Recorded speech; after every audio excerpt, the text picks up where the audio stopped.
Traditionnellement, le quatrième dimanche du temps de Pâques est le dimanche que l'on appelle du Bon Pasteur. Et c'est également, et je dirais naturellement, la journée mondiale de prière pour les vocations. Chaque année, nous retrouvons donc un passage du chapitre 10 de l'Évangile selon saint Jean. C'est là, en effet, que l'évangéliste a eu à cœur de nous présenter le Christ comme un berger soucieux de ses brebis. Et je dirais qu'il le fait avec insistance. Il met en relief la confiance qui doit exister entre les brebis et celui qui les conduit. Les brebis écoutent sa voix, connaissent sa voix. Jamais elles ne suivront un étranger. Elles préféreront s'enfuir de cet étranger, nous dit Jésus. Oui, confiance mutuelle, mais également, et peut-être d'abord, familiarité, intimité. Car c'est bien cette familiarité qui entraîne la confiance, qui est à l'origine de la confiance. Le bon berger appelle ses brebis chacune par son nom. Il marche à leur tête et les brebis le suivent. Cette familiarité est essentielle et on a du mal à s'imaginer à quel point. Il nous faut en prendre conscience pour que cette parabole du bon berger prenne pleinement son sens. En effet, nous n'aimons pas trop l'image du troupeau. Oui, nous faisons partie d'un peuple, mais nous n'avons pas envie de perdre notre identité. Nous n'avons pas envie d'être assimilés à un groupe. Effectivement, le peuple ne doit pas être un en-soi, mais bien le regroupement. Mieux, une famille, la famille, dont chaque membre possède ses propres spécificités et ses propres richesses. Or, dans notre page d'évangile, le bon berger appelle bien ses brebis, chacune par son nom, et elles reconnaissent sa voix. Chacun est reconnu pour ce qu'il est, en prenant en considération, bien évidemment également, qu'il ne peut être ce qu'il est qu'au sein d'un peuple, qu'au sein d'une communauté. Pas de crainte donc.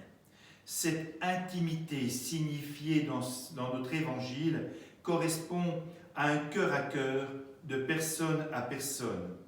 Et cela ne peut prendre sens que dans la liberté, pas de contrainte de groupe, simplement, encore une fois, un vécu dans la confiance. Et cette confiance qui émerge de la familiarité, elle trouve sa source profonde dans l'amour. Dans la deuxième partie de notre évangile, Jésus affirme qu'il est également la porte des brebis. Et dans cette deuxième parabole, il nous fait découvrir qu'il veut donner à ses brebis la vie, et même qu'il veut donner la vie en abondance.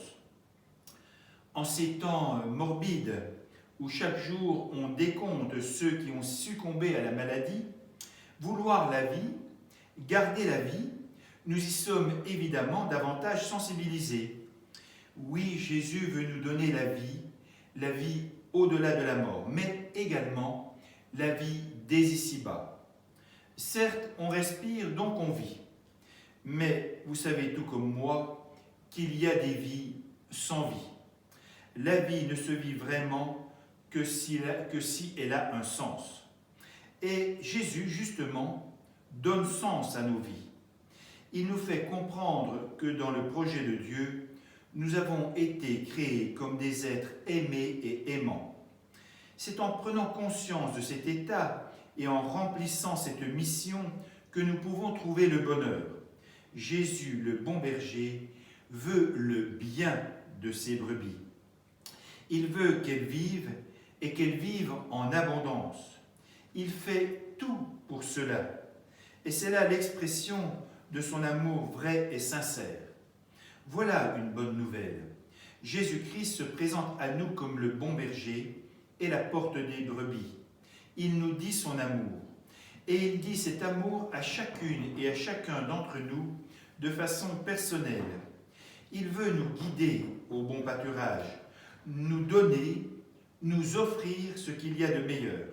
Il se présente à nous comme la porte qui ouvre notre vie sur des horizons différents. Et bien évidemment, plusieurs questions nous sont posées. Jésus attend de nous une réponse, des réponses, qui soient de plus en plus à la mesure de son amour pour nous. Accepterons-nous d'être ses familiers? Accepterons-nous d'être en confiance avec lui? Accepterons-nous d'avoir une vie plus remplie d'un amour qui ressemble à son amour? Jésus-Christ est un exemple d'amour pour nous. C'est lui qui nous dit comment aimer vraiment. Accepterons-nous de nous laisser guider par lui pour découvrir ce que aimer veut dire vraiment? Comprendrons-nous que c'est là le seul chemin du vrai bonheur? Sommes-nous prêts à répondre à l'appel du Christ et à vivre notre vocation de baptisé? Amen.